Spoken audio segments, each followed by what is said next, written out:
అంటే మార్వాడి యూనివర్సిటీ పిల్లల విషయంలో చదువు ఒక్కటే అని కాన్సెప్ట్ కాకుండా స్పోర్ట్స్ పరంగా ఎంకరేజ్ చేస్తారు, మీరు క్లబ్స్ పరంగా ఎంకరేజ్ చేస్తారు, లేదంటే ఇటువంటి కల్చరల్ యాక్టివిటీస్ కానీ నేను ఏదో రీసెర్చ్ చేస్తాను అంటే ఏది తీసుకున్నా కూడా మిగతా యూనివర్సిటీస్తో కంపేర్ చేసుకున్నప్పుడు మార్వాడి యూనివర్సిటీ పిల్లల్ని పుష్ చేయడంలో ఎప్పుడూ నెంబర్ 1గా ఉంటుంది. బాలాజీ గారి విషయానికి వస్తే బాలాజీ గారు గత 20 ఏళ్ల నుంచి ఈ స్టూడెంట్ కౌన్సిలింగ్ రిలేటెడ్గా ఉన్నారు.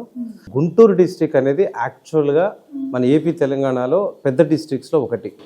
స్టూడెంట్స్ అక్కడ దాదాపుగా ఇంటర్మీడియట్ స్టూడెంట్స్ దాదాపుగా 40,000 ప్లస్ చదువుతారు అక్కడ.